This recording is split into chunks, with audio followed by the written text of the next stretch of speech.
హిమాలయం సమారభ్య యావదిందు సరోవరం తం దేవ నిర్మితం దేశం హిందుస్థానం ప్రచక్షయే అని చెప్పి మన బృహస్పతి పురాణంలో చెప్పారు.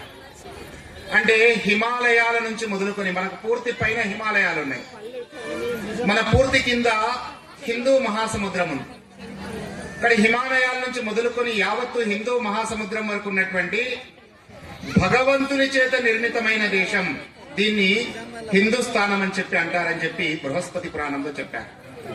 ఇక్కడ ఉండే వాళ్ళందరూ కూడా హిందువులు, ఇది భగవంతుని చేత నిర్మితమైన దేశం. మరి మనందరికీ అనుమానం రావచ్చు, ఈ సృష్టినే భగవంతుడు నిర్మించాడు కదా, ఈ లోకాన్ని ఈ ప్రపంచాన్నే భగవంతుడు సృష్టించాడు కదా, కేవలం భారతదేశాన్ని భగవంతుడు సృష్టించమేంటి? చూడండి, మనమందరము ఇల్లు కట్టుకుంటాం, అది పెద్ద ఇల్లైనా చిన్న ఇల్లైనా ఇంటిలో ఒక పవిత్రమైన స్థలం ఉంటుంది. ఏమిటి ఆ స్థలం? పూజా గది. పెద్ద ఇంట్లో ఒక గది కడతాం, చిన్న ఇంట్లో ఒక చిన్న గూడైనా పెట్టుకొని పూజా మందిరాన్ని కట్టుకుంటాం, అది పవిత్రమైన స్థలం. అట్లే భగవంతుడు కూడా ఈ సృష్టిని సృష్టించినప్పుడు, ఈ ప్రపంచాన్ని సృష్టించినప్పుడు అందులో ఒక దేవాలయం తన కోసం నిర్మించుకున్నాడు, అదే భారతదేశం. కానీ భగవంతుని చేత నిర్మితమైన దేశం భారతదేశం. ఈ దేశంలో మనమందరం పుట్టాం. కానీ ఇక్కడ ఆచరించే జీవన విధానం, ఇక్కడ ఉండే జీవన విధానం సనాతన ధర్మం, ధర్మం ఆధారంగా జీవిస్తున్నాం. ఆది అంతం లేనిది సనాతన ధర్మం. కానీ మనకు మన సైన్స్ ప్రకారం ఈ భూమి మీద సృష్టి ఆవిర్భవించబడి ఎన్ని సంవత్సరాలు అయిందని చెప్తున్నారు? సుమారుగా 200 కోట్ల సంవత్సరాలు. వాళ్ళు చెప్పే లెక్క ప్రకారం సూర్యుడి నుంచి ఒక ముక్క విడిపోయి 400 కోట్ల సంవత్సరాల క్రితం అది చల్లారడానికి 200 కోట్ల సంవత్సరాలు పట్టింది. ఈ భూమి మీద సృష్టి ఆవిర్భావమై మనుషుల యొక్క సృష్టి జరిగి సుమారుగా 200 కోట్ల సంవత్సరాలు అయిందని చెప్తున్నారు. ఇది సైన్స్ చెప్తుంది. కానీ హిందుత్వము ఒక పక్కా లెక్క చెప్తుంది, ఇంకా 200 కోట్ల సంవత్సరాలు కాలేదు. ఎన్ని సంవత్సరాలు అయింది? 195 కోట్ల 59 లక్షల 85 వేల 128వ సంవత్సరం ఇది. ఇదెక్కడ లెక్క? మనకు యుగాలు ఉన్నాయి, కలియుగం, ద్వాపరయుగం, త్రేతాయుగం, సత్యయుగం, కృతయుగం అంటాం. ఈ యుగాలు, మహాయుగాలు, మన్వంతరాలు, కల్పకాలు, ఇవన్నీ కూడా మన సైన్స్, మన హిందుత్వంలో చెప్పారు. మన స్వామీజీ మనకు సంకల్పంలో చెప్తుంటారు, జంబూ ద్వీపే భరత వర్షే భరతఖండే మేరు నగరే శ్రీశైలశే వాయువ్య క్షేత్రే, ఇట్లన్నీ విషయాలు చెప్తుంటూ శ్వేత వరాహ కల్పే వైవస్వత మన్వంతరే కలియుగే కలి ప్రథమ పాదే అని చెప్తుంటారు. ఇది శ్వేత వరాహ కల్పకంలో, వైవస్వత మన్వంతరంలో, 28వ మహాయుగంలో, కలియుగంలో, కలి ప్రథమ పాదంలో ఉన్నాం. కానీ ఇంత సృష్టి కలిగిన మనము ప్రపంచంలోనే అందరి సుఖాన్ని, శాంతిని కోరుకున్నాం. మనం ఈ దేశం యొక్క, ఈ ధర్మం యొక్క ధ్యేయవాక్యం ఏంటి? లోకా సమస్త సుఖినో భవంతు. ఈ లోకమంతా సుఖంగా ఉండాలి అని మనం కోరుకున్నాం. కేవలం మనం మాత్రమే సుఖంగా ఉండాలని కోరుకోలేం. ఈ ధర్మం ఏం చెప్పింది? సర్వే భవంతు సుఖినః, సర్వే సంతు నిరామయ, సర్వే భద్రాని పశ్యంతు, మా కశ్చిత్ దుఃఖ భాగ్ భవేత్. అందరూ సుఖంగా ఉండాలి, ఎవరికి ఎటువంటి కష్టం కలగకూడదు, ఎవరికి దుఃఖం కలగకూడదు, అందరూ ఆరోగ్యంగా ఉండాలి అని కోరుకున్నటువంటి ఏకైక ధర్మం ప్రపంచంలో హిందూ ధర్మం మాత్రమే. అలాంటి ధర్మానికి మనం వారసులం. ఇంతకుముందు పాట పాడారు ఒక కార్యకర్త, ఈ అనంత వాహినిగా ప్రవహించే గంగనే హిందుత్వం అని. కానీ హిందుత్వము, ఈ హిందూ ధర్మానికి తెలిసింది ఇవ్వడమేలే ఈ జాతి లక్షణం. ప్రపంచానికి మన దగ్గర ఏమున్నా ప్రపంచానికి ఇచ్చాం. ప్రపంచం మొత్తానికి అన్నం పెట్టిన ఈ దేశం అన్నపూర్ణగా విలసిల్లింది. ప్రపంచానికి జ్ఞానాన్ని ప్రసాదించిన ఈ దేశము జగద్గురువుగా విలసిల్లింది. అందుకే ఇన్ని 100 కోట్ల సంవత్సరాలుగా ఈ దేశంలో హిందుత్వం ఉన్నప్పటికీ మనం ఏ దేశం మీదైనా దాడి చేశామా? ఏ దేశాన్నైనా దోచుకున్నామా? ఏ దేశాన్నైనా ఆక్రమించామా? ప్రపంచం మొత్తాన్ని హిందువులుగా మార్చాలని ప్రయత్నం చేశామా? చేయలేదు. ప్రపంచమంతా సుఖంగా ఉండాలని కోరుకున్నాం. లోకా సుఖస్థ సుఖినో భవంతు అని మనం చెప్పాము. అందుకే ప్రపంచంలో మనం ఎక్కడ ఏ దేశం మీద, ఎవరి మీద దాడి చేయలేదు, ఏ దేశాన్ని దోచుకోలేదు.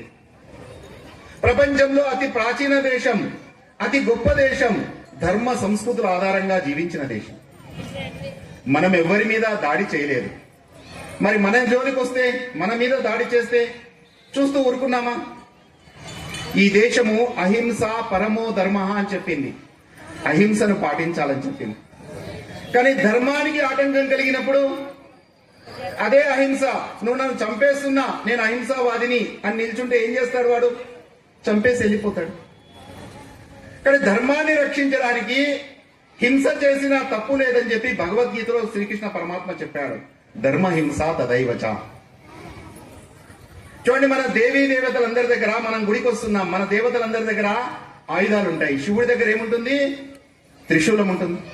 విష్ణువు దగ్గర ఏముంటుంది? సుదర్శన చక్రం ఉంటుంది. హనుమంతుని దగ్గర గద ఉంటుంది. రాముడి దగ్గర కోదండ బాణం ఉంటుంది. మన అమ్మవారు దసరాలో దేవి నవరాత్రులు చేస్తాం, 10 చేతులు ఉంటాయి అమ్మవారికి. దశ ప్రహరణ దారిణి అంటాం. ఇంతకుముందు పూర్తి వందే మాత్రంలో కూడా త్వం హి దుర్గా దశ ప్రహరణ దారిణి అని పాట పాడారు. 10 చేతుల్లో 10 అస్త్రాలు ఉంటాయి. అమ్మవారి ముఖము చూడండి, కరుణరసం ఉంటుంది. నా దేవతలందరూ శస్త్రధారులే, కరుణామూర్తులే అయినా రణకర్కశులే. నా దేవి దేవతలందరూ కూడా అస్త్ర శస్త్రాలు ధరించి ఉంటారు. కానీ ముఖంలో చూస్తే అమ్మవారు కరుణరసం ఉంటుంది. కానీ రణం, యుద్ధం వచ్చినప్పుడు మాత్రము కర్కశత్వాన్ని ప్రదర్శించి మహిషాసుడు అనే రాక్షసుని సంహరించింది. నరకాసుడు అనే రాక్షసుని ఎంతో మందిని సంహరించింది. శ్రీరామచంద్రుడు త్రేతాయుగంలో స్త్రీ అని తెలిసి స్త్రీని చంపడం మహాపాపం. తాటకి అనే రాక్షసిని చంపాడు. ఎందుకంటే అధర్మం వైపు ఉన్నది, ధర్మాన్ని కాపాడాలి. భగవద్గీతలో అర్జునుడు, కృష్ణ, నా ముందున్నటువంటి వాళ్ళంతా నా అన్నలు, పెదనాన్నలు, చిన్నాన్నలు, తమ్ముళ్ళు, నా బంధువులు, వాళ్ళతో నేను ఎలా యుద్ధం చేయాలి? కృష్ణుడు చెప్పాడు, వాళ్ళు అధర్మం వైపు ఉన్నారు, ధర్మాన్ని నాశనం చేస్తున్నారు. ధర్మాన్ని రక్షించాలంటే యుద్ధం చేయాల్సిందే. నువ్వు చేయకపోతే నేను చేస్తా, వాళ్ళందరినీ సంహరించేస్తా అన్నాడు. అప్పుడు అర్జునుడు యుద్ధం చేశాడు. కానీ ప్రపంచంలో మనం ఎవరి జోలికి వెళ్ళలే. మన జోలికి వస్తే ఎవరిని వదిలిపెట్టలే. ఈరోజు చిన్న అమ్మాయిలు మంచి నృత్యాలు చేశారు, చాలా సంతోషం. ఒకవేళ స్కూల్లో ఇట్లాంటి యాన్యువల్ డే పెట్టారనుకోండి, ఎలాంటి నృత్యాలు చేస్తారు? గ్రీకు వీరుడు, నా రాకుమారుడు, ఇవే కదా. ఎవరు గ్రీకు వీరుడు? ఆయన మన రాకుమారుడా? అలెగ్జాండర్ విశ్వ విజేత కావాలని చెప్పి ప్రపంచంలోని అనేక దేశాలను నాశనం చేస్తూ ఆ దేశాలన్నీ జయించాడు. కానీ భారతదేశంలోకి రాగలిగాడా? భారతదేశం యొక్క బార్డర్ కూడా దాటి రాలేకపోయాడు.